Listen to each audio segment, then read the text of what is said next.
since I've got front rowers, I might leave this mask on for a little bit, especially if I come around towards you guys. I'll keep it on.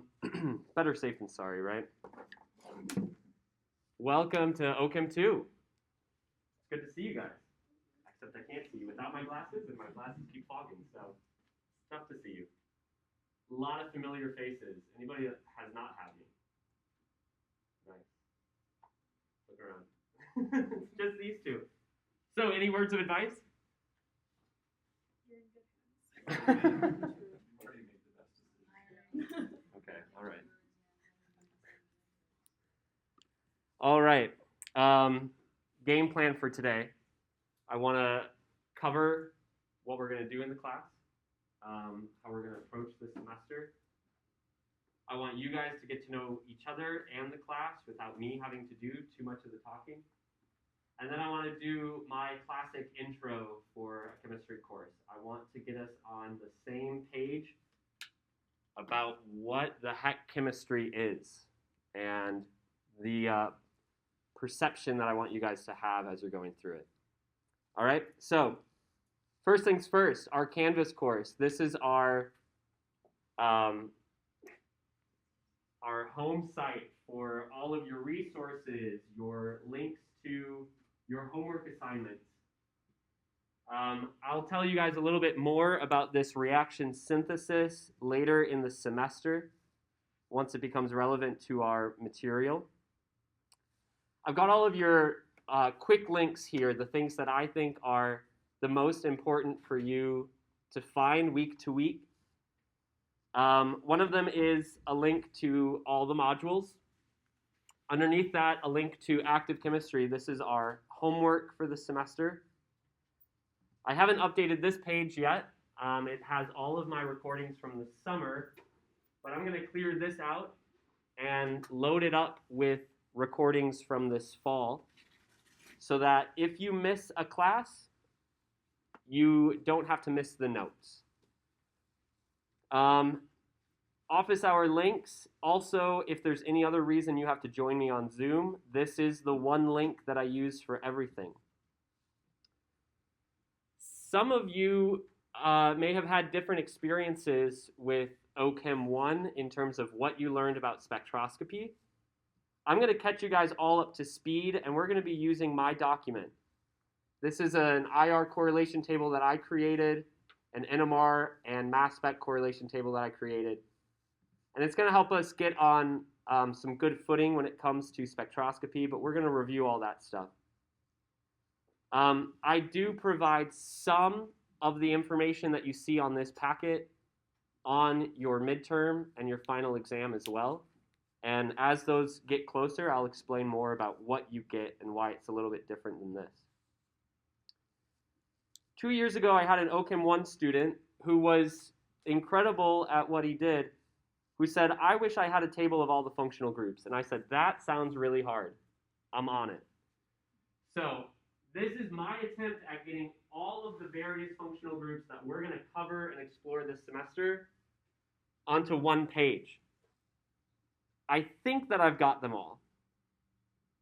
No, this is not my most up-to-date version. I need to upload the most up-to-date one because there's actually a few functional groups on here like cyanide, nitriles, the cyano group, that I don't have on here. It's a reference material in that it gives you the base template of what each functional group is, and it gives you a specific example so that you can see it in context and recognize that these functional groups aren't the only things in a molecule. A resource we're going to use less often, but we'll still use, is this pKa chart. I'm not someone that wants you to memorize pKa's, but I do want you to have the skills to gauge acidity. And this chart helps you put a lot of our common functional groups we're going to spend a lot of time with this semester, into context. So you guys will have a syllabus quiz that is due at the end of the week. It's very short, it's very easy. There's really no reason not to get full points, plus you can do it as many times as you need. You will need to set up active homework. If you don't, you would be missing about 20% of your grade. So there's no way to get a B in the class unless you do the homework assignments. A year ago, last summer, I started implementing active homework for my OCHEM classes. And for OCHEM 2, it didn't seem to work very well. So I went back to handwritten homeworks in the fall a year ago. Turns out it takes me a really long time to grade them. So I'm not actually able to give a lot of useful feedback. All it does is suck up my time and remove me from giving you feedback on other assignments. Plus, there are some skills that you need to put to practice pen and paper, but a lot of skills that you just need to be able to do online, point and click. So you will be using Active for most of your homework, but not all of it. Just about every unit will have one written work assignment. And these written work assignments have mechanisms and multi-step synthesis problems. Not all of them have each. And I believe our last unit doesn't have one as of now, but Unit 4 has 2. That's because on your midterm and on your exams and on your unit tests, you will have to show me mechanisms and you will have to show me multi-step syntheses. So I need you to practice that skill in a way that Active can't do it, but it limits how many problems I actually have to grade, which allows me to give you more targeted, better feedback. I want you guys to get familiar with the STEM Center, which you can't do if you follow that link, so I'm going to fix that. How many of you have been to the STEM Learning Center before? A really big number of you. How many of you guys know Johnny Pope up there? A good number of you. I taught Johnny Pope OCHEM 2 in the spring, so he knows my style, he knows what I expect. He's a really good resource for you. True or false, you only need to go to the STEM Center if you have questions for a tutor. Big false. The STEM Center is there for you no matter what. You just need a quiet place to study.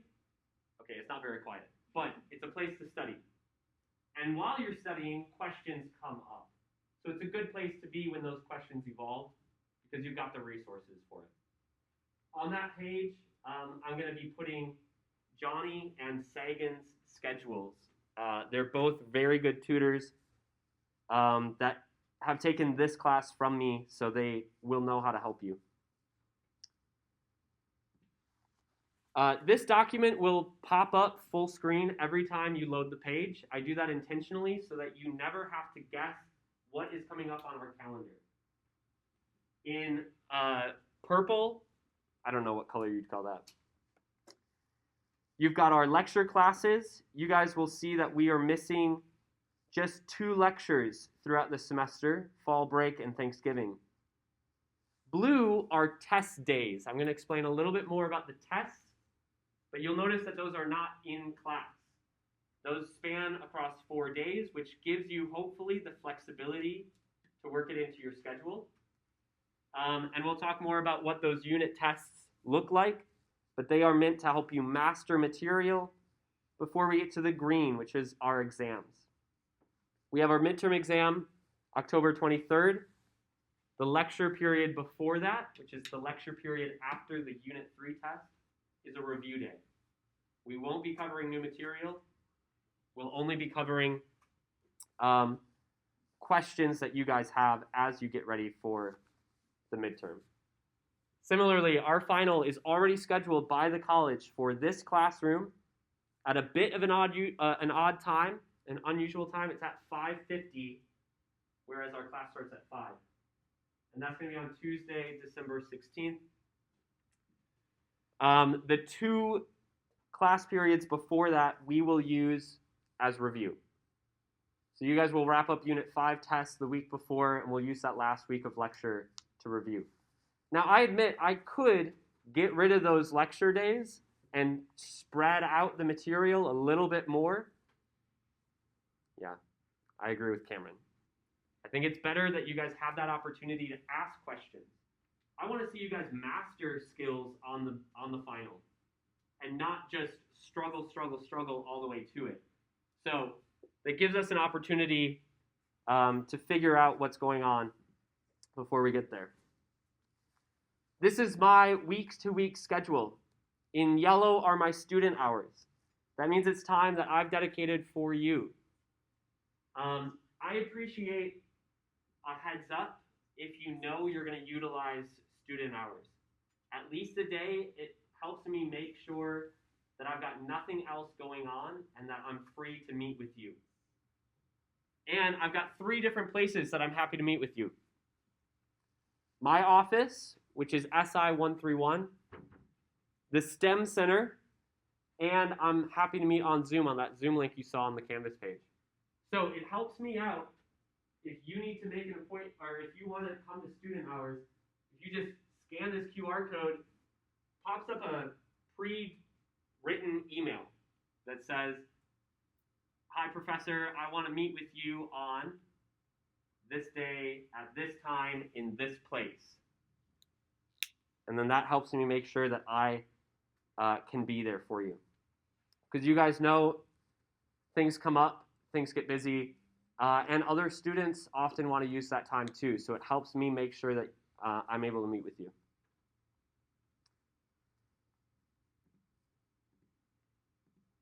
Okay. At the bottom of our homepage, if you continue to scroll down, you'll find a number of different external resources.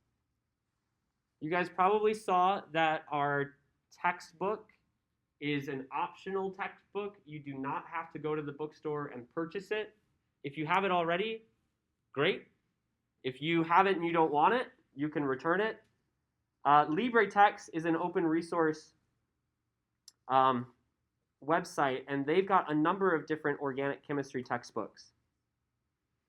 The textbook that I prefer, although it's not our class textbook, it's just one that I recommend you referencing, is McMurray's 10th edition. This is his first free edition of the textbook. That means that he has written 9 other organic chemistry textbooks, and on his 10th version, he opened it up to the public. So this is a well-vetted writer. It's got a lot of good material, but one thing I will say about organic chemistry textbooks, they're almost all the same. They cover material in a very similar order. If it's not a similar order, it's similar topics. If it's not similar topics, it's the same ideas. So any questions that you guys have on organic chemistry, almost any textbook will have an answer in there for you. A number of other resources that I really recommend you guys exploring. I'm going to pull them out from time to time, some of them, as they become useful to us in class. Now, what I would like for you guys to do is head over to Simple Syllabus here and spend 5 to 10 minutes talking with the people near you. Get to know one another, get each other's names, figure out if you want to be in a study group with them this fall or not, and explore the syllabus. This is what I would like you guys to find.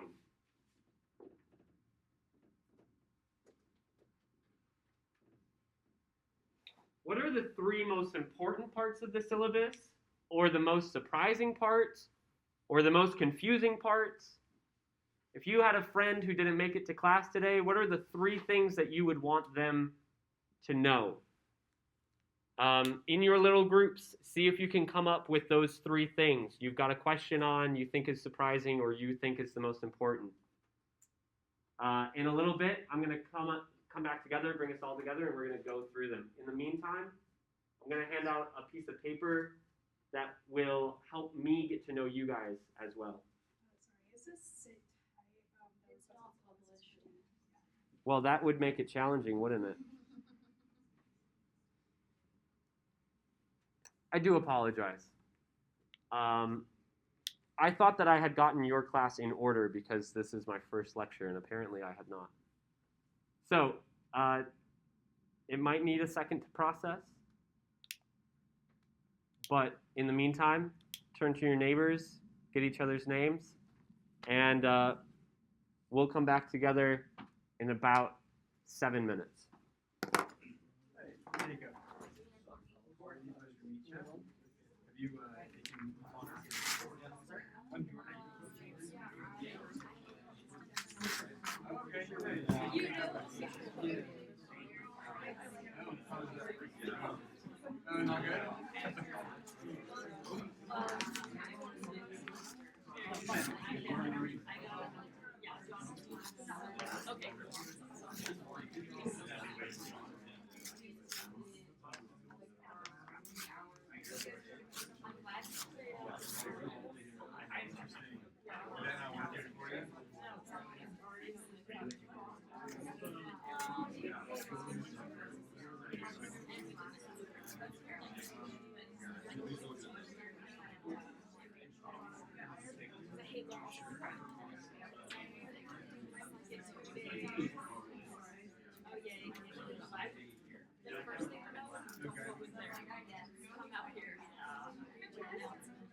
Okay, cool. Yeah, I took a couple now. I took one in the spring.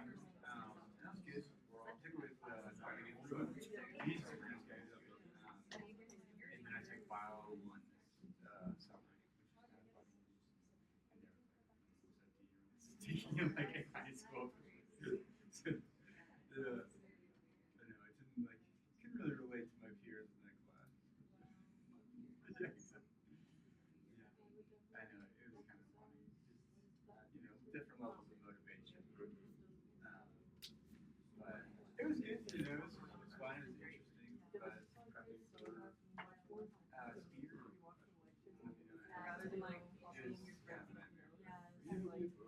speaker, it was kind of a nightmare. Yeah, I like that by PowerPoint kind of thing. So I got it done. Are you doing like your associates or teaching for your Okay. Are you planning next year? Okay. What after this when you have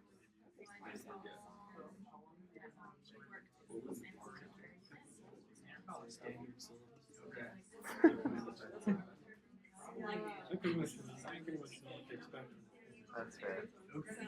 Nice. Where'd you get your bachelor's?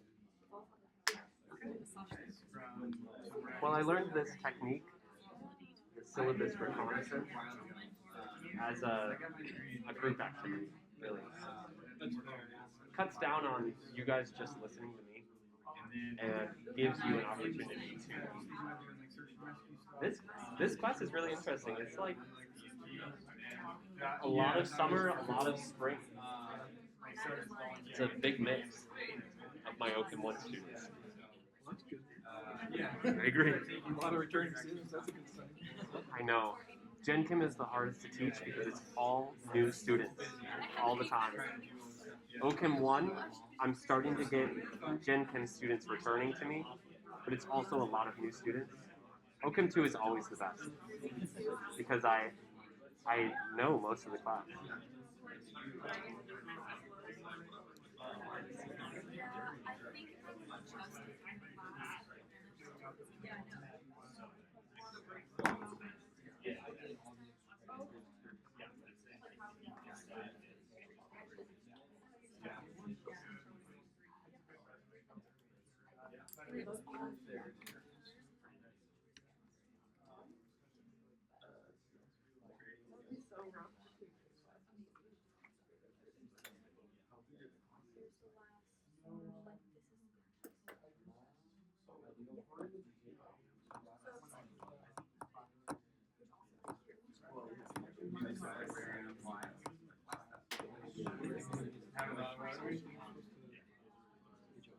Oh.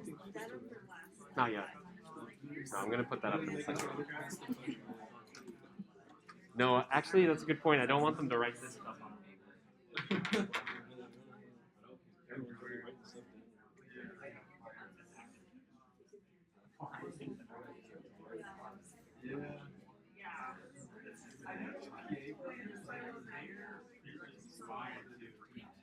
Like med school usually does. I thought you knew what to expect.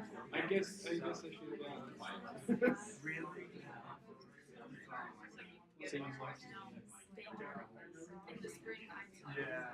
physics too. I would be jealous if that was true for most people. Like, like I'd be so frustrated. No. If I had to retake med on, I've already taken so high. I made an A minus on my gen and one lab because my teacher was not actually any of my answers. Like her questions would be really, really vague. And so I would like answer and I would be like, I'm making the assumption that when you see this, you're mean this. Therefore this is my answer. She would just scan my like response for like the keywords she's looking for, and if I didn't have that, then she was wrong. And she didn't know. It was like Yeah. it was like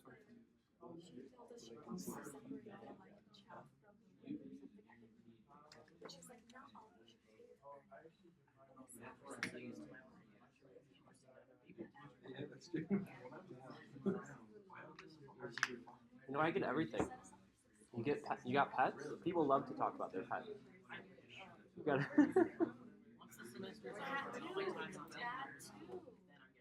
There you go. There's your fun fact. That's basically what it is. Yeah. I mean, it's sort of like, it's like work and school. Once they're done with school, then it's like, yeah, I told you to do it. All right, guys, you ready to pull it back in? This is okay. You got more time to do this. I'm giving you that little sheet of paper so that I can get to know you guys a little bit better. So if you've got a preferred name that's very different than your name on Canvas, and I don't already know you, then maybe give me both of them and circle your preferred name so I know what to call you. For instance, my name is John. I like to go by John, but you're welcome to call me professor or teacher or instructor, whatever makes you comfortable.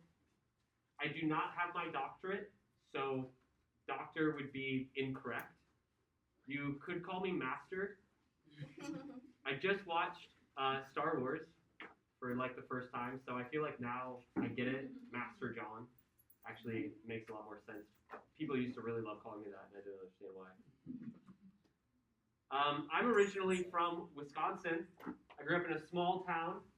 One of the fun facts I like to share is that I have more siblings than graduating classmates. I graduated from a private high school that had 7 in my class. I had 6 classmates, and I have 7 siblings. My youngest sister is adopted. So I grew up in a big family in a small town. I moved to Stevens Point. I got my bachelor's in chemistry from the University of Wisconsin, Stevens Point. I actually started college as a business major because I thought I would go back home and take over the family business. And then I took an elective chemistry class because I was interested in it. And I was bored. And I told all my friends, this sucks. And they said, yeah, this class is awful. It's so hard. And I was like, no, it sucks because it's so easy. And they said, you should probably major in chemistry. So I took Gen Chem after that and Gen Chem 2. And at that point, I had dropped my business major and I had a business minor. And thinking, well, maybe I can still run the business and do something with chemistry on the side. And then my junior year of college, I dropped business and I said, I want to teach chemistry. I started working as a tutor my freshman year of college. And by the time I was a junior, I knew that working with students was all I wanted to do. Truth be told, I would rather be a tutor than be up here at the front of the classroom. But I've seen a lot of chemistry professors, and I felt that I could make a bigger impact standing here than there. And my wallet also felt that it could have a bigger impact. So I applied to a bunch of different universities for graduate school to get a PhD. One accepted me, and it was not the University of Utah. They rejected me. It worked out. It worked out for you guys because I ended up here after 2 years in my PhD program, I realized I did not want a PhD. I thought that was the route for me to teach. I also heard a lot of stories of students that left their PhD program with a master's instead and got hired at community colleges. So I took my shot at that because I wanted to teach chemistry, not be a research professor. My interests don't lie in chemistry. My interests lie in students. So I left with my master's. I moved out to Salt Lake City and I applied here to a little school called SLIC, which turned out not to be a very little school. It's one of the largest community colleges in the nation. It's one of the few community colleges that offers professors tenure track positions as well. And over the last 4 years working here, I was able to secure a tenure track position. So I'm happy to be here. I'm glad that you guys are excited to be here as well. At least I hope you're excited to be here.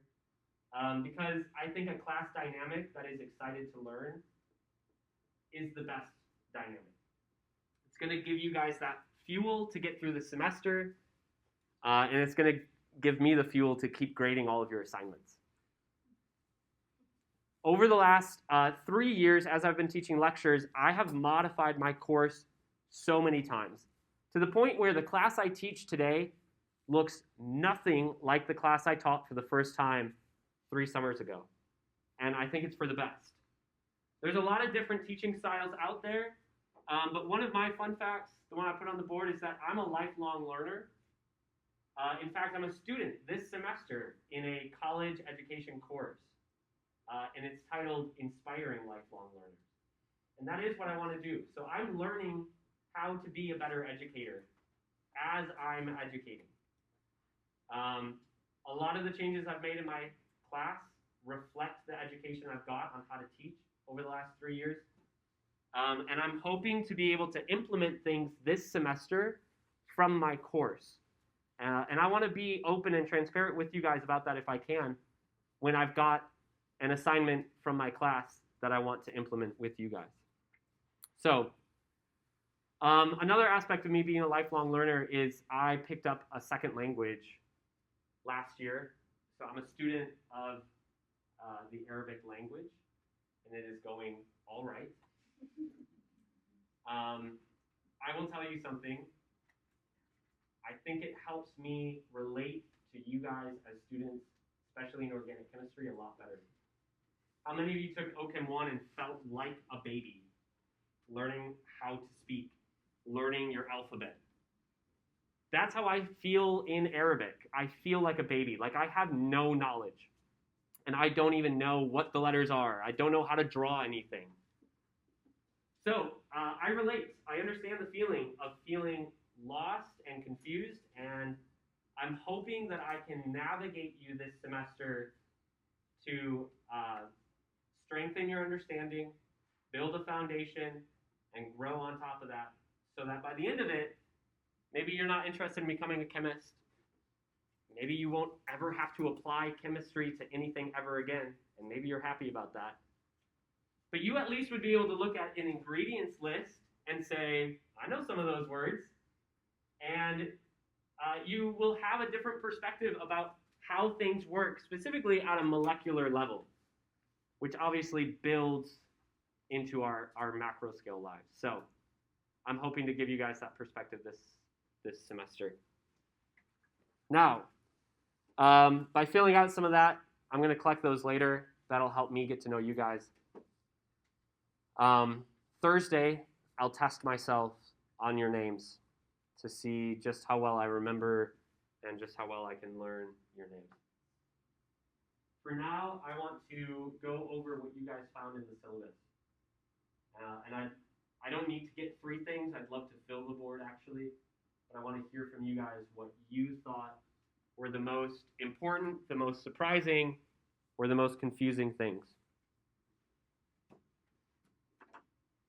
Always use the Canvas inbox to talk to you instead of me. Yeah, this is really useful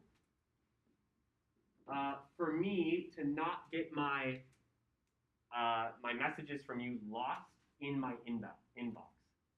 So I get a notification in my email when I get a Canvas message, and that tells me to go look at Canvas, but it doesn't lose the message in my endless emails.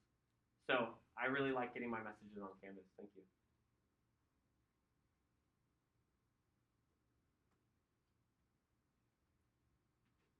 Final replacing the grade? Final replacement, yeah. Is that because you want like people who didn't do well the first time but understood it to take the class again and be able to pass by just taking the final? No, you Why? can't. So there's actually there's a requirement on that. At the end of the semester, I offer final grade replacement, which means if you're not doing well all semester long, but you get your act together right before the final, and you score higher on the cumulative final than you had scored throughout the semester, you can take that final exam grade as your course grade. This is on your syllabus quiz. There's an example of it. The example I like to say is if you've got a C in the class and you get a B on the final, the exam would work itself into the grading algorithm and you would get maybe a C plus or a B minus in the class. But because you got a B on the final, you get a B for the class. Whatever grade is higher. If the exam grade is higher than your course grade, you get the exam grade. This doesn't happen very often. To be quite honest, what happens the most is students score relatively close on the final exam to what their course grade actually is. Which I think says, from my perspective, that I'm consistent in my grading and you're consistent in your learning. But it does happen where students are able to get their foot in the door and get a better grade than the one they would have gotten otherwise. There is a requirement, though, which is that you have to submit all of your assignments. So if you think that you can skip out on all of the unit tests and just show up on the final and go from failing to a C, I don't allow it. Because you haven't shown me that you've improved throughout the semester. I don't know how well you were doing earlier because you didn't do your unit test. So this is not so that a student can sign up at the start of the semester and show up at the final and just get a grade. There actually is a process for testing for a credit. And it requires money and an ACS standardized exam. But not for us. So you have to turn in your homework, you have to turn in your unit tests, you have to take the midterm. And then I will allow you that final grade replacement policy. So we aren't taking the ACS. No, it's my exam. And there's some usefulness around that. A lot of the material you interact with throughout the semester was built by me, so you don't have to kind of switch gears to interpret things. Yep. I saw that 10% of the grade was for pre-reading quizzes. What are those like, and how are they evaluated? Is it a Good Canvas question. quiz? So the pre-reading quizzes are kind of like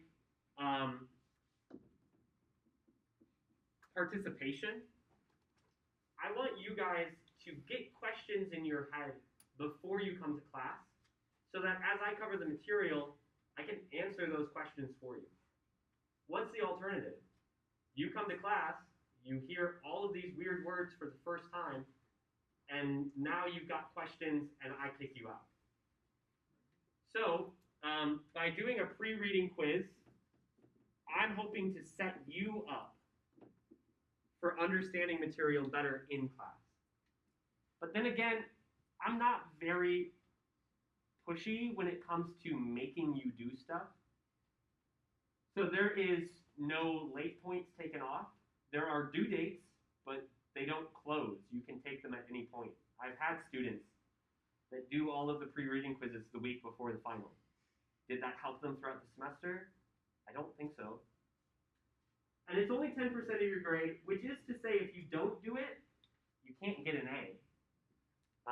And that tells me A students are willing to do the pre-reading quiz. Now, I've gone in and set the due dates for these to roughly align with when I think we're going to start covering that material in class. Some of them are easier to align because they come right after a unit test. Some are a bit harder because they fall inside of a unit. So if it comes to a point where I'm not ready to move on to the next chapter, but the pre-reading quiz is due, don't worry. It's not even gonna give you a 0. It might give you a 0. But then you can go in and take the quiz. And they're not the hardest. Like I said, any textbook is going to be able to help you answer it.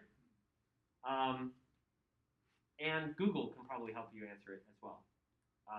They're just meant to bring the ideas to the front of your mind before you come to class.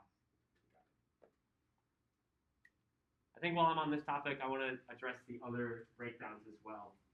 Your homework is worth 20% of the grade. That is both active and written work.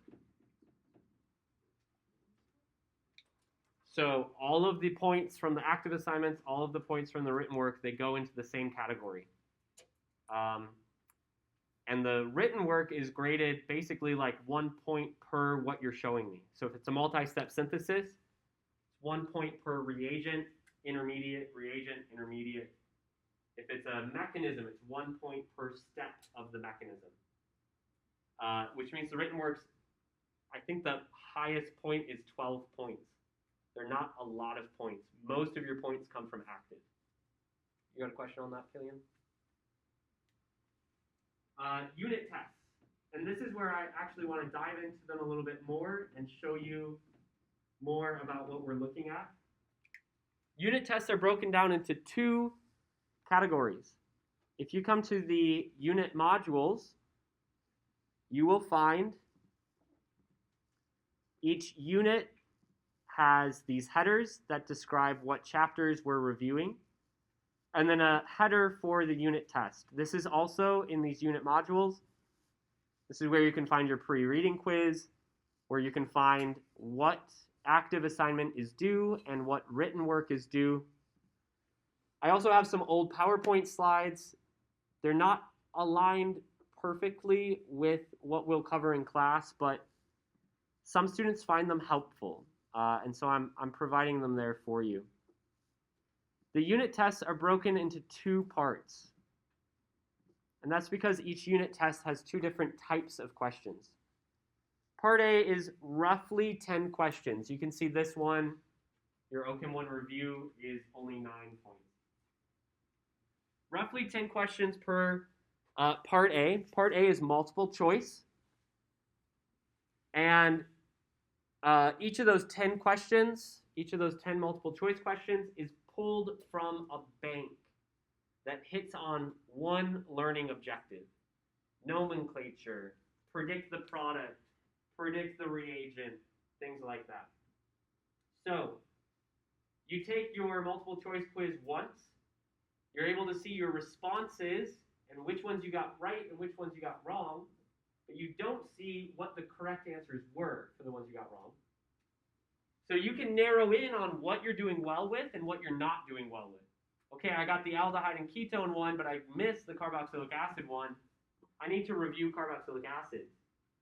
Then you can go back in for a second attempt on that quiz, keeping in mind you're likely to get different questions, if not for all of them, for most of them.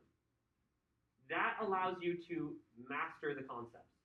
I think Cameron was the one over the summer that said it surprised him and annoyed him a little bit until he realized that he really did understand the material because he was able to answer a different question and get it right and prove that he knew it. So that's the goal, is that you don't just get the same things over and you can plug in what the right answer is, but you can really challenge yourself again. 60 minutes on those Part A tests. Part B is short answer materials. Here, you will need to upload your work. This is what it should look like for you guys. Oh, sorry, it's not open yet. I'll have some instructions for you when it does open. on how to upload your work. This is another 60-minute portion. For you guys in OChem 2, this is often going to be show a mechanism and solve some synthesis, whether it's plug-in reagents or solve a multi-step synthesis. This you only get one attempt on. And this is where I target my feedback to you. I can give you better feedback on your mechanism. I can give you better feedback on your synthesis, better feedback on your use of reagents. When it comes to the multiple choice problems, the answer is there. So I don't think I need to come in and tell you why you're getting wrong, what you're getting wrong.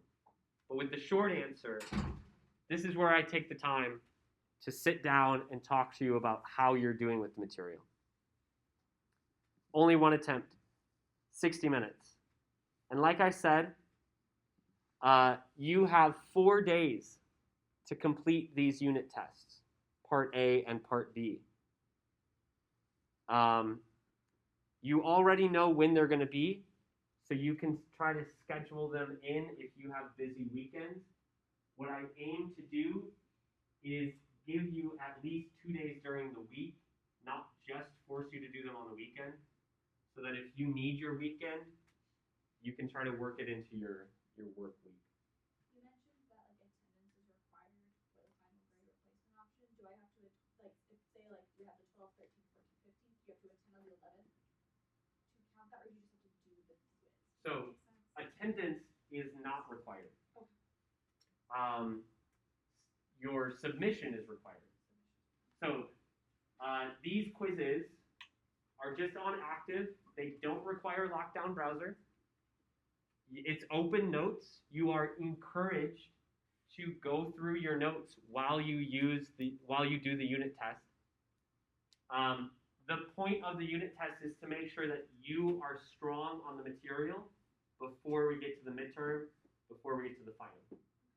So I want you to use your notes. I discourage you from using the internet, because if your notes aren't strong enough, the internet is not in your notes. So that's not going to help you study for the midterm or for the final. Does that make sense? Yes. Thank you so much. Lastly, we have our exams. That's just 2 high-stake assignments, 35% of the grade. The final takes up a little bit more than half of that, because the final is 100 points and the midterm is 70 points.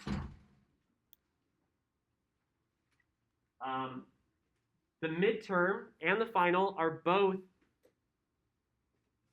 a 20 to 40 multiple choice questions, and then also mechanisms, multi-step synthesis, fill in the blank roadmap synthesis, provide reagents, provide products. I don't want you guys to have to guess at what those look like.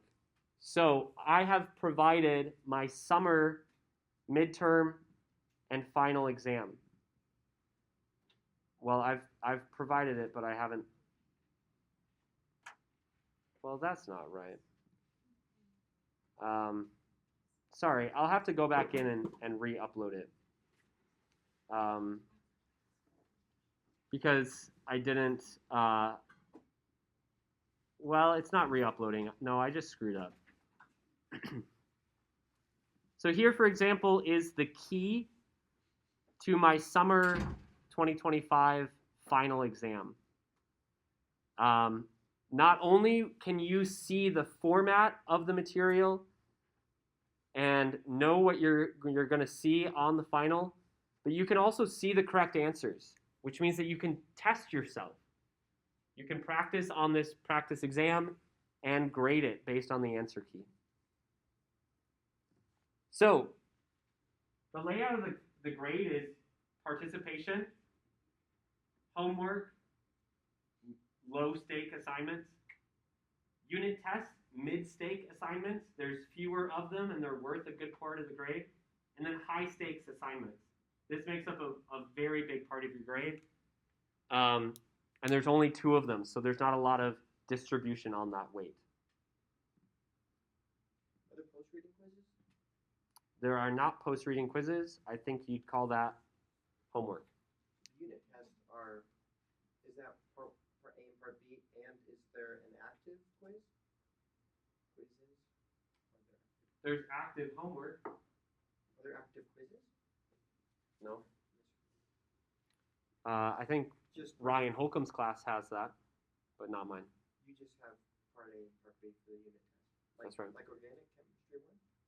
Yep, it's a very similar experience to what you had in the spring. Okay, any questions on the grade breakdown? Your syllabus has slightly different numbers. It does. Yeah. Does it say 25 and 30? Okay, that's weird because that's what my gut instinct told me. But I thought I looked at it today, and those were the numbers I saw. So,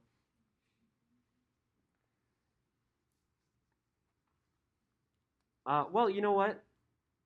I'll show you guys the back end of the Canvas course. And this is why. So we'll have to go in here and change these numbers.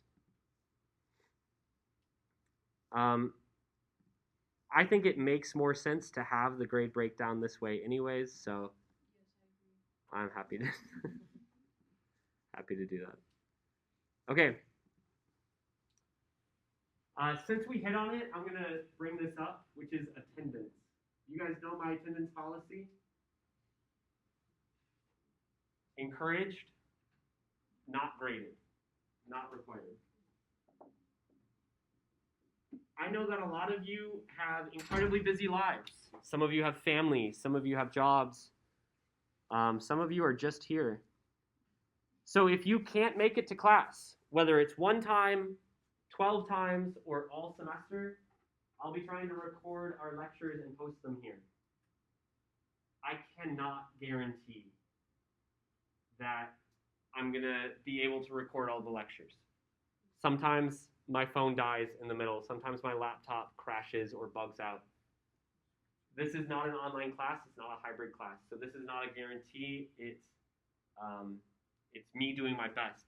But I started something this summer, and I'm going to find a way to link this onto the external resources on our homepage. I uploaded all of my summer lectures onto YouTube. So for whatever reason, something doesn't work on my end recording our lectures this fall, you can find my YouTube channel and watch my summer lectures. Or you think I'm going too slow and you want to get ahead on material, you can watch ahead on material by watching my summer lectures. Okay, other things from the syllabus that you guys think is worth pointing out. Just had a question on OChem 1 versus OChem 2, just content, the nature of the content. Are we going to be looking at things that are a little bit more, I know memorization is a bad word, but Yeah. is it a little bit less Less memorization? than in OChem 1? Because I saw in the syllabus talking about flashcards and, you know, kind of, is it very mechanistic? Are we looking at mechanisms and things like that where we're going to need to do some kind of memorization? So there are probably upwards of 50 reactions that we're going to cover this semester. One of my goals this fall is to actually make a document that lists that more clearly, all of the unique reactions that we're going to cover.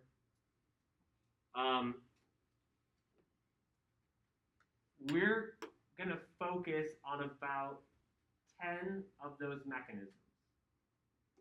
15. And it breaks down into five very distinct types of reactions, mechanisms, where you just simply change one aspect of the electrophile or the nucleophile. So, we're not going to explore all of the mechanisms for all of the reactions that we're learning. I'm going to narrow in on the ones that I think are the most fundamental.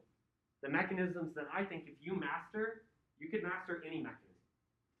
And so rather than asking you to try and master all of them and let me just pick a few of them for the exams, I'm asking you to focus on these. And then if you have interest in the others, go explore. So when it comes to that, I do expect your mechanisms to be what I show on the board. And because I expect that, I actually tell you how many steps they are, what steps to include, what needs to be in each step. And then I have that on the written work, and I give you feedback, the unit test, and I give you feedback. And then, of course, on the exams is like the true assessment. So, I would say, yes, it does feel like memorizing mechanisms. But it's not a bunch of mechanisms, it's a selection, so you know which ones to memorize. And I really would say practice makes perfect. When I was in OCHEM 2, I spent entire weekends in coffee shops just repeating mechanisms. And I will admit, I didn't understand them. I knew what came next. One thing that really stood out to me when I was in college was I got the first step of my mechanism wrong, and I lost points for that on the exam, and I went to my professor, and she said, she explained to me, you're in acidic conditions, so you know what the first step of your mechanism is. And I had just never framed it that way. So what I try to do to you this semester is not just give you the mechanism and ask you to memorize it, but I actually walk you through why each step makes sense and how to predict what happens next based on acidity, nucleophilicity, electrophilicity. So I hope that I can give you the tools to understand them and not just memorize them, but you will still have to practice a lot. Similarly with reactions. You're just going to have to practice those reactions a lot and learn how to be familiar with what functional group comes from what reactions. You'll highlight the nucleophilic and electrophilic. Sorry? You'll make a point of Pointing out what's nucleophile, what's electrophile. Yep, Will definitely. you show the mechanism for everything? No. But I'll show the mechanism for a lot of things, even the ones that I won't test you on. Okay. I try not to take up too much class time with that, though.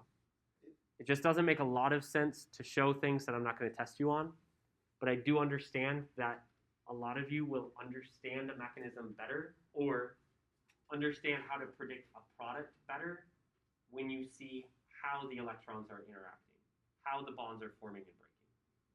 So there are some reactions I will demonstrate without asking you to know for a test. Does that make sense? Do mechanisms take a lot of time? Yeah, I would say so. And space. Some of them are incredibly long, and they'll loop across the entire board several times. 7 steps, I think, is the longest one that we'll learn this fall. And 7 steps doesn't seem like a lot until you're drawing it in size 58 font on a whiteboard. Just to clarify, the only things we need to purchase for the class is an active track because we're using the free Francis Carey organic chemistry version of the book. Francis Carey is not free. The Francis Carey is not free. Okay. So we are using the Francis Carey textbook. But in using it, there's no homework from it, and there's no required reading from it. So it is our course textbook. The course lead has chosen the textbook. I didn't. And the course lead doesn't encourage his students to buy the current version from the bookstore. He encourages his students to buy out-of-print editions, which are much cheaper and easier to get your hands on. So you're welcome to do that if you want a cheaper version, but there will be no required homework, no required reading. Like I said, the reading quizzes, you can answer that from anything. So the only thing you have to spend money on is active. And I will say, you guys pay a lot for this class already. In my opinion, education is a right and should be free. So that already makes me a thief. and I'm not trying to rob you of more money. The active just helps me give you a way to practice and get feedback so that I can spend my time giving you more targeted feedback in the unit tests and the written work. Other things that you guys want to point out from the syllabus?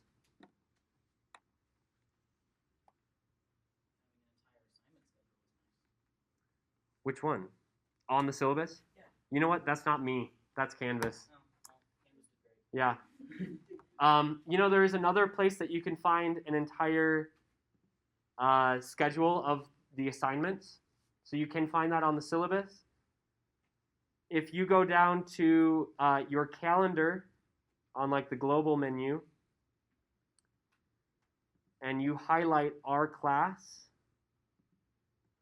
it will populate all of the assignments for the semester for you. And this way, you can start figuring out what is due on what days and when they're done, or I think maybe even when you've submitted it, they get crossed out. There are still a few assignments I need to change the due dates on, but that's coming.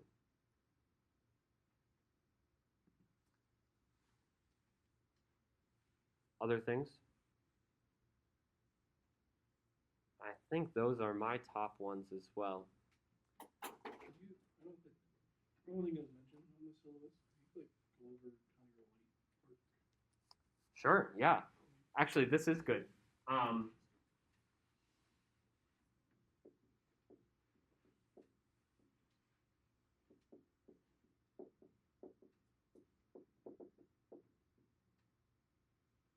will take your pre-reading quizzes, your active homework, your written work, and any other assignments that are not unit tests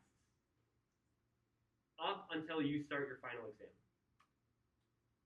There are often a couple of bonus assignments that I hand out meant to help you master material even more before you get into the final exam. So those all count.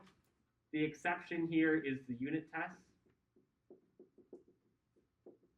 I recognize that your final exam is on Tuesday, which is pretty early in finals week. But that means that you need to prioritize finishing the assignments. What's the point of these assignments all semester? To help you prepare for the final. Our end goal is the final. So once you've completed your final assessment, I'm not assessing you on anything else. If you haven't done all of the work needed to get you ready for the final, it's not useful anymore. Active, due at December 16th, 5:50 p.m. Written work, I think I haven't actually set that, but I will not accept it. They have their due dates already. But again, no late points for anything as long as you get it in at that point. Good question. You had a small section in the syllabus that discussed like skills and tools to use to do really well in this class. Do you have any additional tips and tricks as we go into this semester for what to do? Did it mention study groups? I think so. I kind of picked out. That is one of the biggest tips I can give.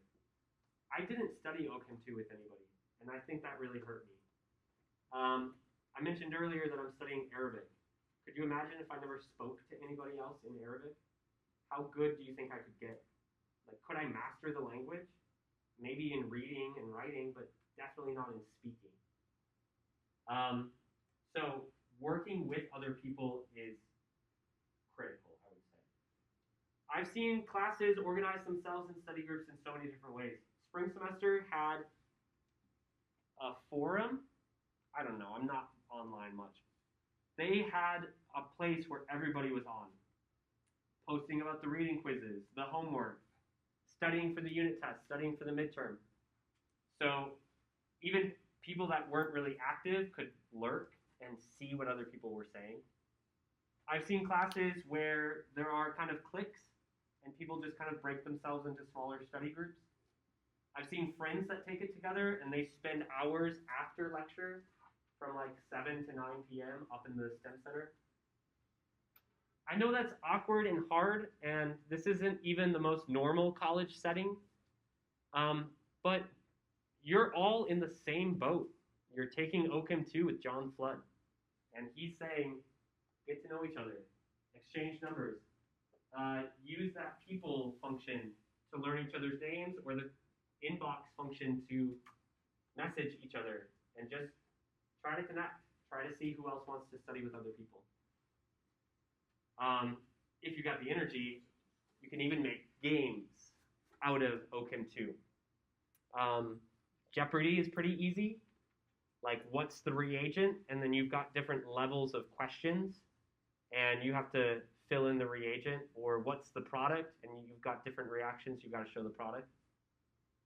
What's the name? And you show a reaction, and you have to describe what that reaction is. That's another really good way to study for OChem 2.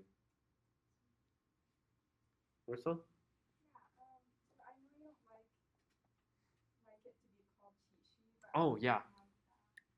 Cheat sheet. Did I say that? Yeah, you don't like a cheat sheet. Yeah, you don't like how we call it cheat sheet. Oh. You're still writing everything down and learning as you're going. It's a study sheet. Yeah, study sheet. So I have gotten some pushback from other professors about allowing study sheets. I don't know. I do call them. I don't. Maybe you guys changed my mind because all summer I called it a cheat sheet. On the midterm exam, I will give you one side of a sheet of paper. On the final exam, I will give you two sides of a sheet of paper. That's an 8.5 by 11. Right. A type, I think somebody described it as once. Just normal printer paper. No poster boards. I've had students that are a little bit creative, or they don't want it to be on a sheet of paper. Last fall, a student asked me if he could have a certain number of index cards, front and back. And he said that's the same amount of surface area. I did the math. I didn't even check it. But it helped him organize material a little bit differently. So I'm open to how you want it. I have a lot of students that want 2 sheets of paper, just the front. Great. It's all the same. The reason I get some pushback, I'll come to your next question.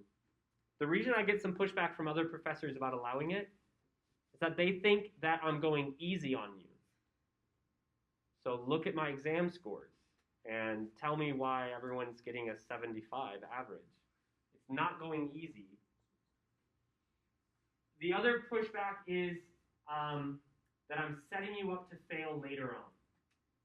And that if you're just copying all of this down now, you're not learning it, you're not understanding it, you're not mastering it. And it's when you go on to take the MCAT or the DAT or, I mean, that's pretty much the only entrance exams that would need this later on, you're not going to know it. I would argue that I'm asking you to create your study guide for the MCAT. What are the cliff notes? What's the most important stuff? What's the hardest thing to remember from OChem 2? Put that on there. The other thing that I often encourage, revise, revise, revise. Don't bring your first edition of the cheat sheet in. It's probably not going to do you very good. Start making your cheat sheet at the first unit test. Revise it after the second unit test. Revise it again after the third unit test. Get out the things that you don't need on there. And the more you write it, the more you practice it, the less you need it. My biochem professor in college allowed us a double-sided sheet of paper that had information already printed on it. And then he allowed us to handwrite material in the blank spaces. And I asked him, why, in the hardest class that I've taken in college, are you letting us have a cheat sheet? And he said, I looked at scores before cheat sheets, and I looked at scores after. They didn't change. The students who need the cheat sheet don't build one that's useful. And the students who don't need the cheat sheets have revised theirs so well, they know it so well, they don't look at it. So I encourage you to revise it. I also remind you that this is not an advantage. This is a risk. If anything, I should call it a risk sheet. It is a risk. If you think it's going to help you, it probably isn't. What helps you is building it. If you build it well enough, if you build it enough times, you don't need it. And that's the point. So I've heard students say that it saved the day a couple of times. And I've heard a lot of other students say it wasn't well organized, I didn't know what was on it, I couldn't even use it. So it's a risk. Be careful. Use it wisely. It will pay off big time. Big detail about this, because I'm not always good at clarifying this. It must be handwritten. I know that a lot of you are going to use tablets throughout the semester. That will not count as handwritten. It must be handwritten, pen and paper, or pencil and paper. That is the only way for me to standardize it. And that's the only way it will be accepted into the testing center as well. So, no printed materials taped on. Nothing written on a tablet and printed off. Just handwritten. You still got testing class? Yeah, that's a good point. We will hold our midterm exam in class. And the final. You will not have to go to the testing center for my class this semester. Yeah. Yes. Where else? Well, you're all fitting in it now. What, are you trying to cheat? You want me to keep my eyes on you? You're thinking people are going to cheat off you. No. Don't cheat off Killian. Please. Okay. Anything else? These are all really great things to bring up.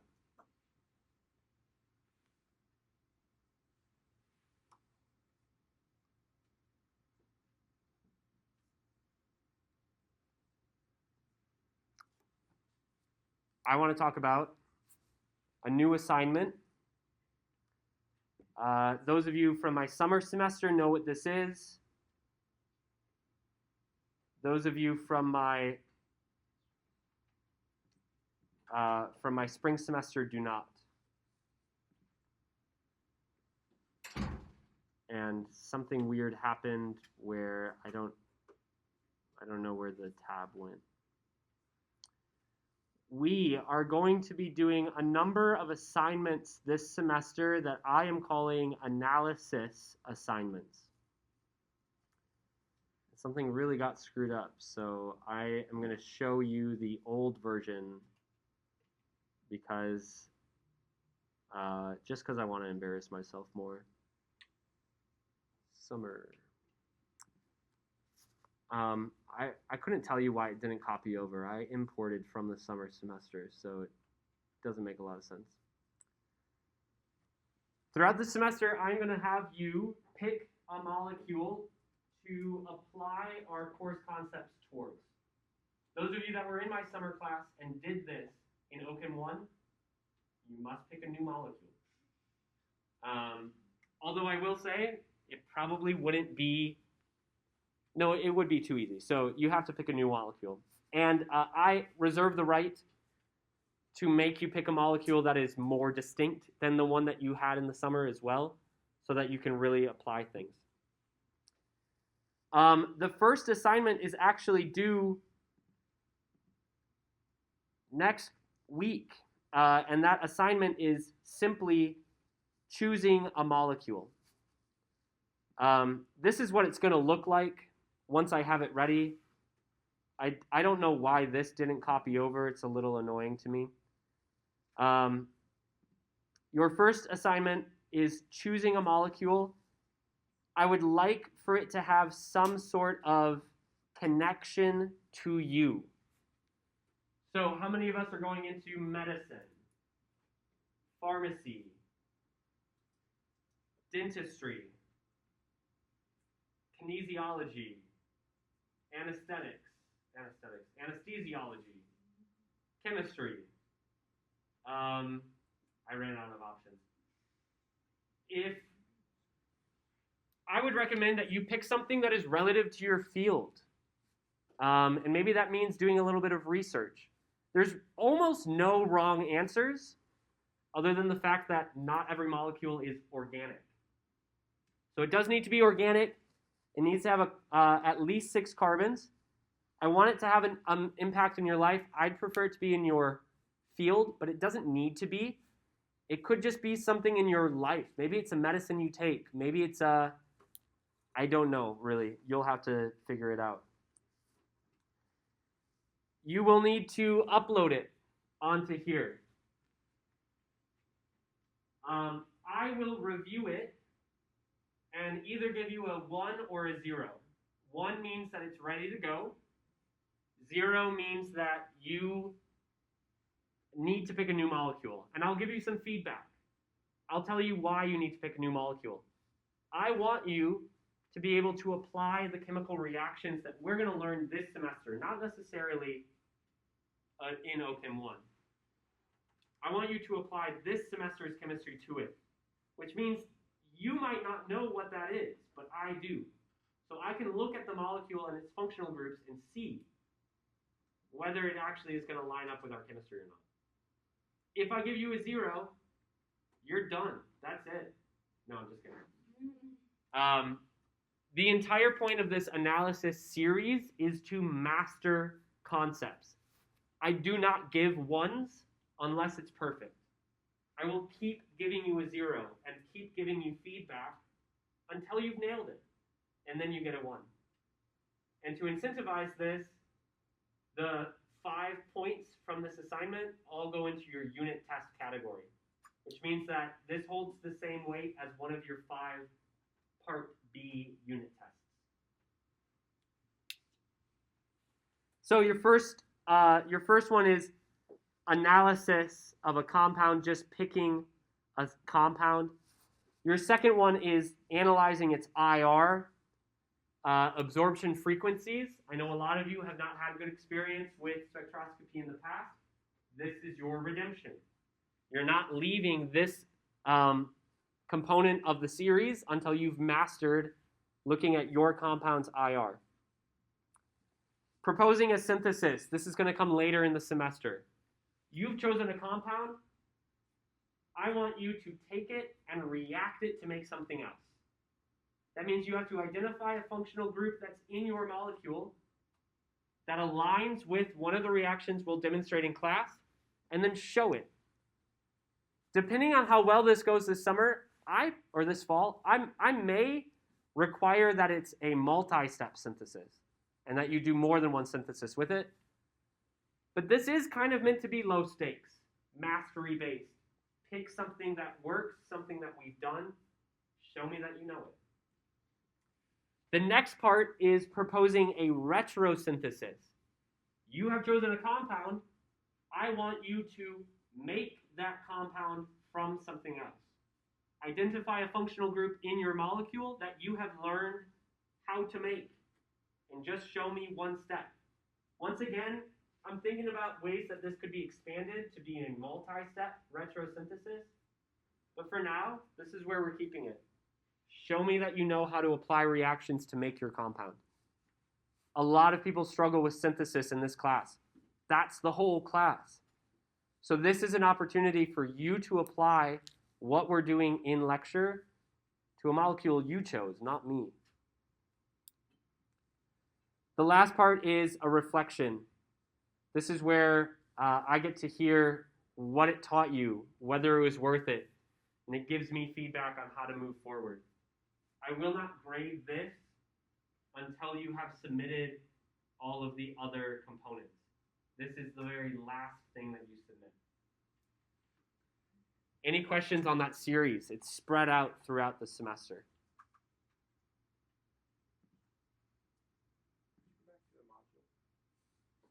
The one that I just closed.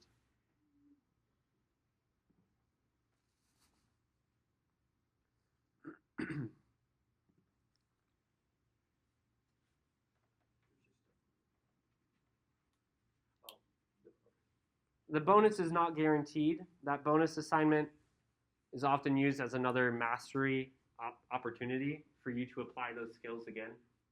I never guarantee bonus points or bonus assignments, but historically, it is something I've used to help students.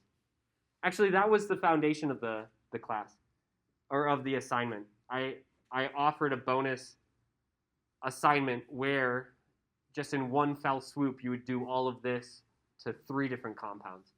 And I found that it worked so well at helping students understand material better that I am requiring it now. And I had good feedback from the summer, and maybe everybody lied, but I think it's worthwhile. That's what I'm saying, yeah. Now it's worth points. It's part of your unit test score. So it's part of, okay. Mm-hmm. So feel free to not do it. It's going to hurt your grade. All right, I want to give you guys a break. Pretty much every 2-hour lecture, usually around the halfway point. I know I went over today.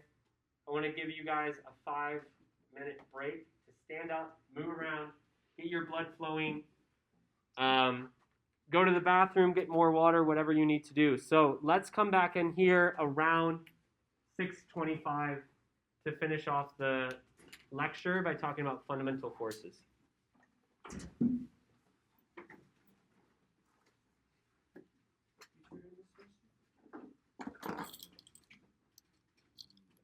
That's like analysis assignment.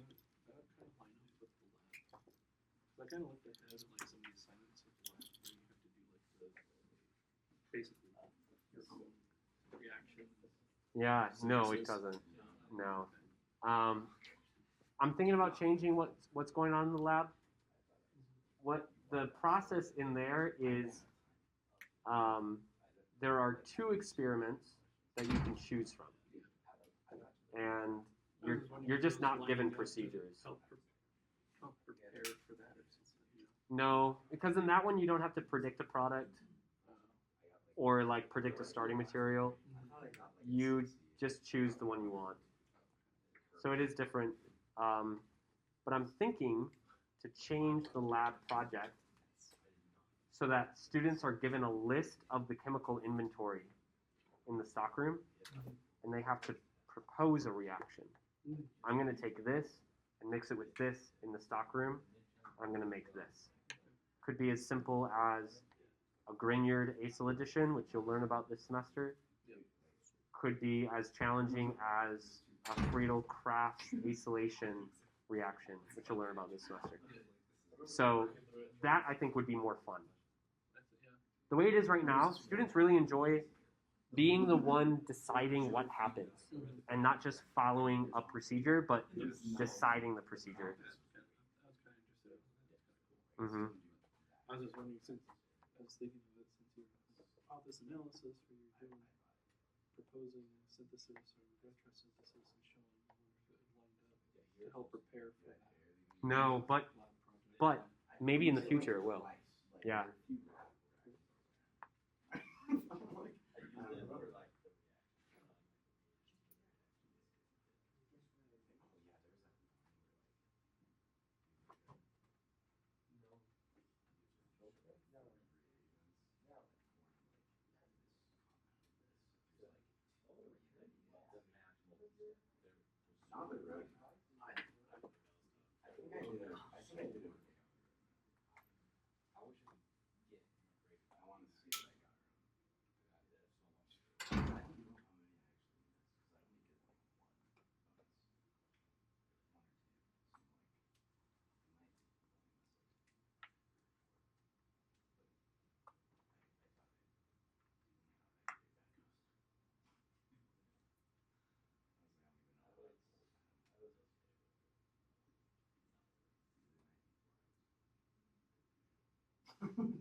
Which, I mean, like, it's better time-wise, but it would have been.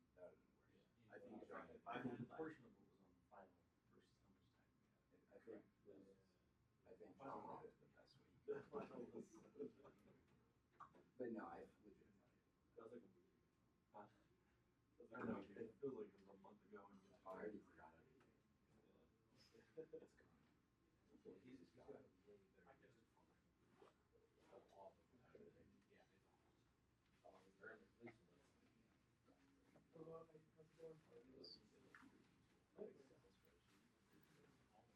That came in the flush.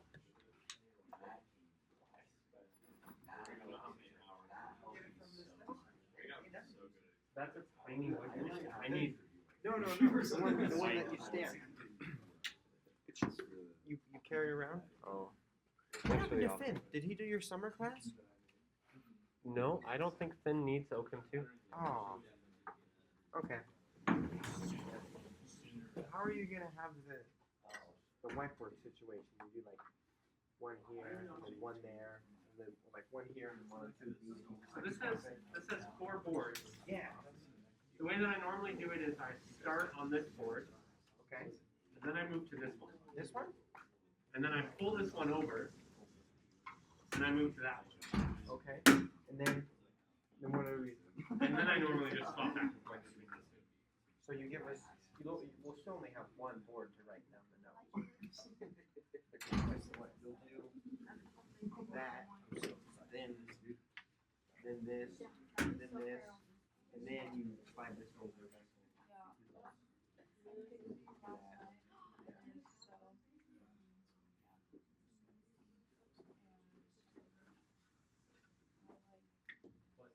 We only get one board to write notes. It's just it does work like a normal board, pretty much. But I just have to move it more.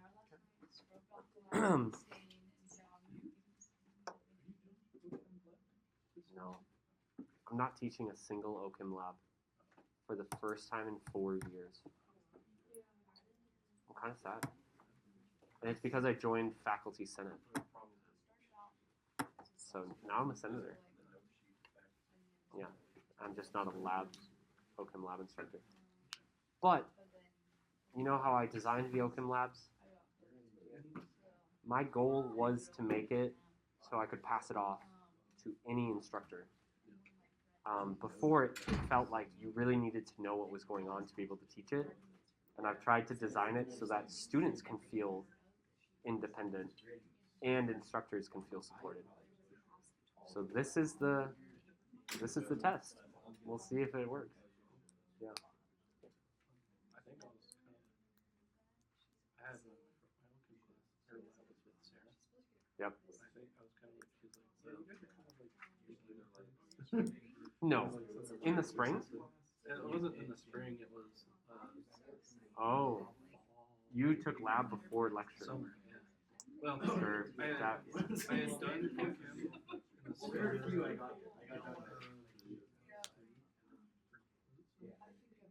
Mm. 24.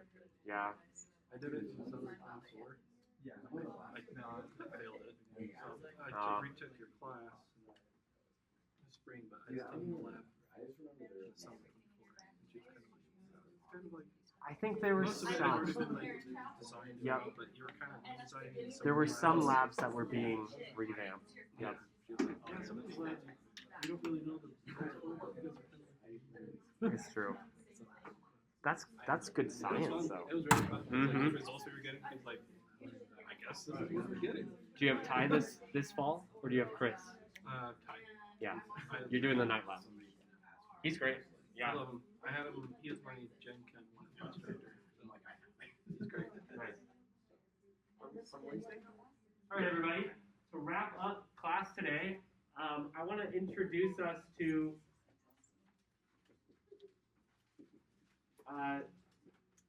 the premise of what chemistry is. I have a big regret. I didn't bring my magnets. Anybody got magnets on them? That's a trick question because technically we're comprised of magnets. Good point. Right. Good answer.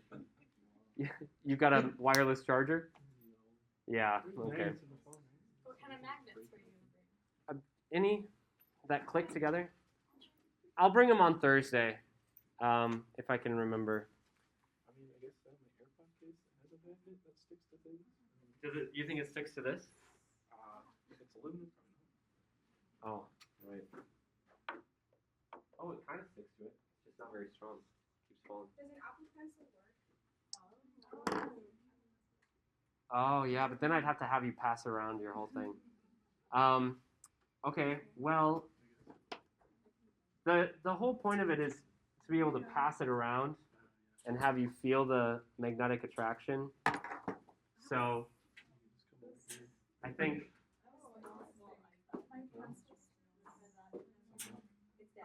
you want to pass yours around though to the whole class. Okay, yeah, if you would. Oh, you know, it's okay really because I also want you guys to have the repulsive effect. You remember?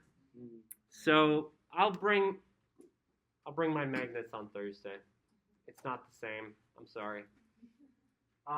Chemistry is magnets, and I'm gonna prove that for you guys right now. They say that there are 4 fundamental forces, although they're still working on proving one of them as a force. The weakest one is not proven to be a force yet, and that is gravity. Gravity feels like a force, doesn't it? You're being pulled to the ground by gravity. The Earth is being pulled into the sun by gravity. But gravity is best represented by Einstein's theory of relativity as warped space-time. It's not a force so much as it is traveling through space that is not normally spread out, but warped. So, tell me about gravity. What things experience gravity? Things with mass. Things with mass? Anybody? True or false? True. Is that it? You have mass. You're pulled to the earth. You experience gravity. Light experiences gravity. What does light have? No mass. Light does not have mass. So gravity affects things with mass and things without mass as well. And that's important. The next weakest force is called the weak nuclear force. Now this one is a little bit harder to explain. It's not so relevant to a lot of things. Oh, I'm sorry. I want to take a step back and talk about things with mass. Can we describe the smallest things with mass?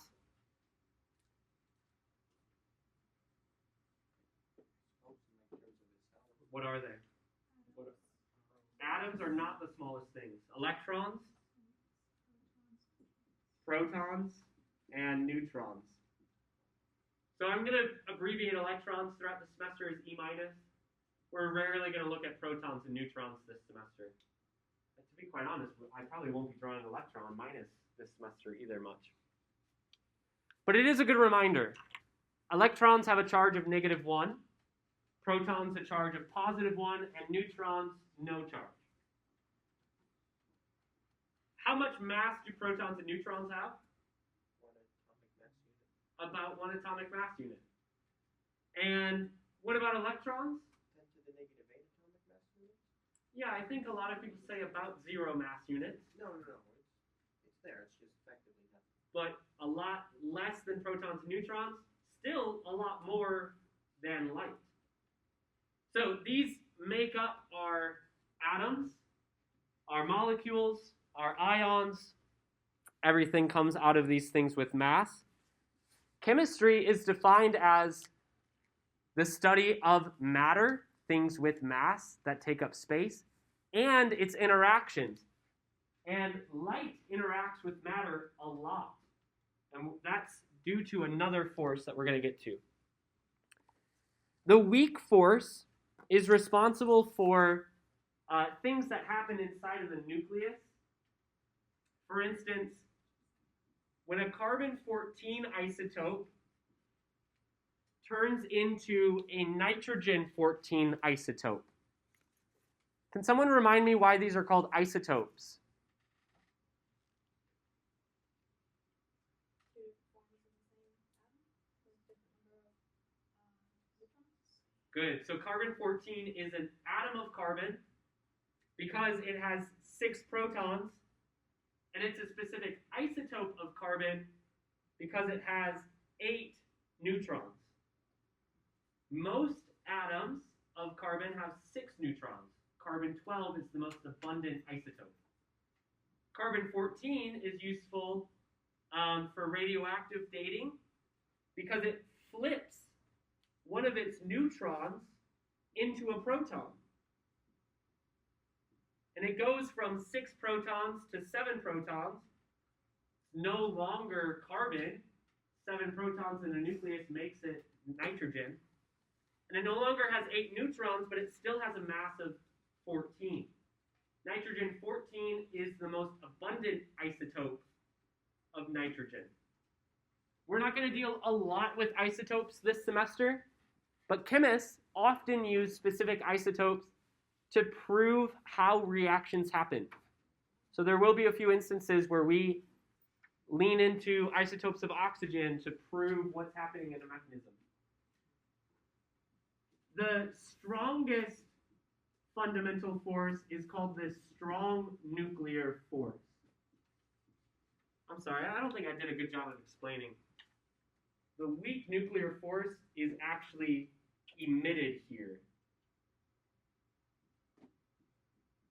in that flip. The weak nuclear force has something to do with conversions of those fundamental subatomic particles within the nucleus. It's weird, it's not super relevant. The strong nuclear force is our strongest force. This is when we look within an atomic nucleus and we see that it's comprised of protons and neutrons.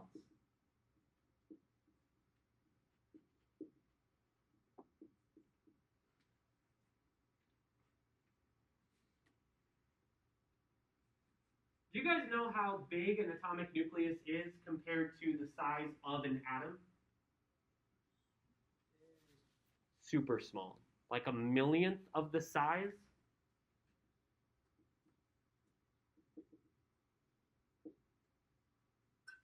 The electron cloud is what makes up most of an atom's size.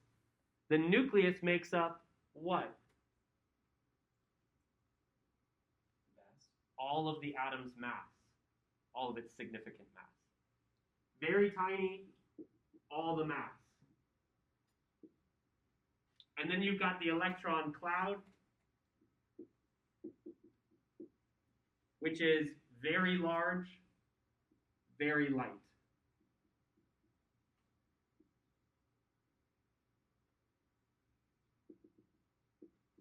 Or maybe I should have said very light. No, very large is a better term. Very light, all the size. See, it's called keeping things consistent. Where's the force there? What force are we looking at?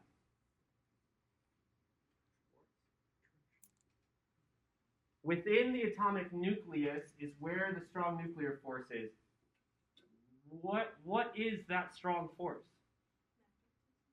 It's not magnetism. It's almost the opposite of magnetism. It's an overcoming of magnetism. I'm not talking about the electron cloud to the nucleus. I'm talking about within the atomic nucleus. That's where we find this strong nuclear force. What seems peculiar about what's going on inside of the nucleus?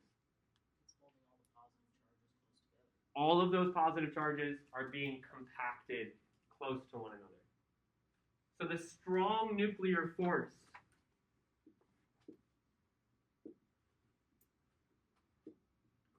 it holds those protons close to each other. It's what allows protons to coexist inside of a nucleus without repelling one another. And this gets us down to the force that we are all the most familiar with, the electromagnetic force.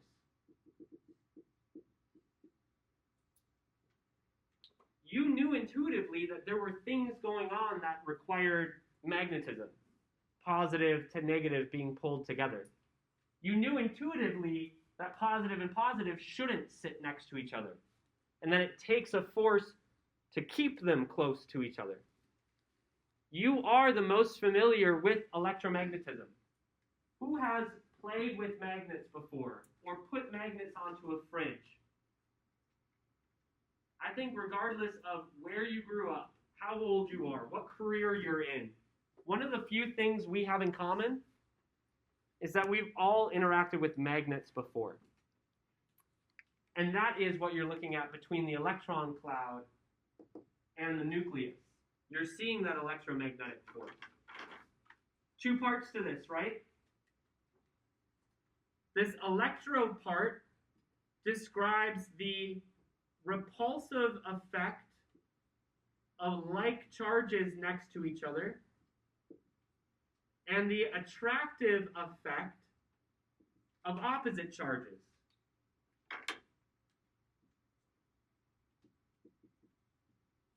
This is what allows our atoms to exist.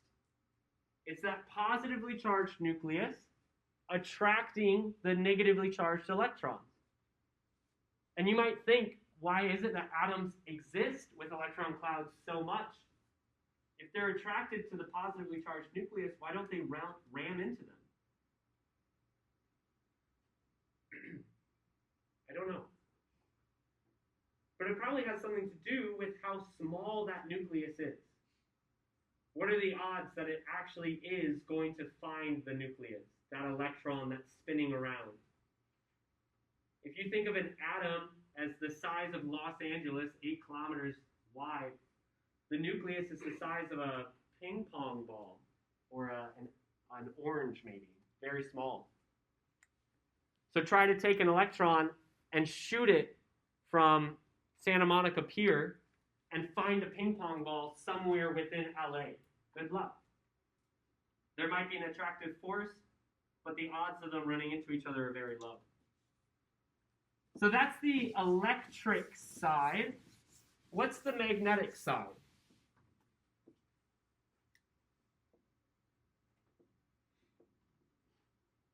Well, this we can think of as bar magnets. It's the repulsive effect of like ends of a magnet.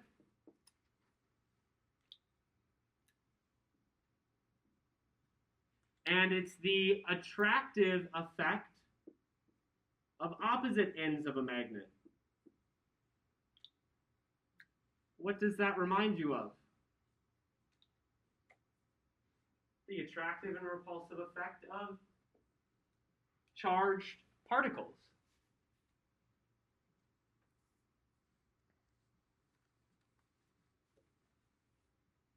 The electromagnetic force is two sides of the same coin. And they have a force carrier.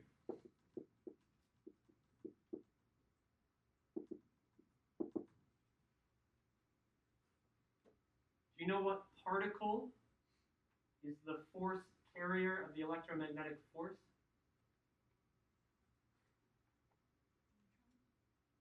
Electrons are not the force carrier. Electrons are, neutrons are not. Neutrons are not affected by the electromagnetic force. What can propagate the electromagnetic force?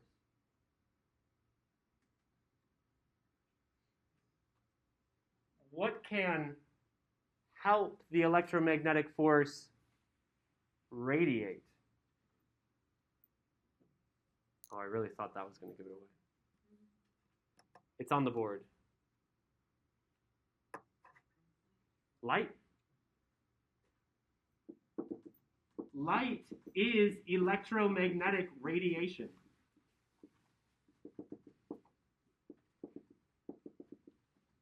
Light is both an oscillation in the electric field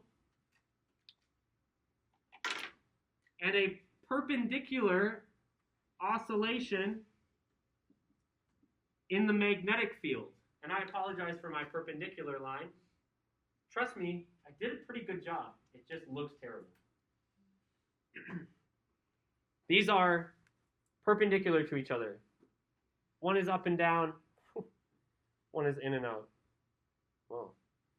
I can rub my belly and pat my head better than I can that. So there's a few things. One, light can interact with magnetic fields. It is a magnetic field. Light can interact with electric fields. It is an electric field. Light can make electrons move. And electrons can make light. That's what's happening up here. We're pushing energy into electrons, and they're falling down to a lower energy state and releasing electromagnetic radiation. The other thing is that magnetic fields can induce electric fields. Magnetic fields can interact with electrons. So, how many of you charge your phone at night wirelessly? I do. Only 2 of you? Really? Anybody ever charge their phone wirelessly? Okay, that got bigger. That's using a magnetic field to push electrons into a higher energy state. So, this weird dichotomy, 2 things that you might think should be separated, they're codependent on each other, and they're both affected by light. So, if electrons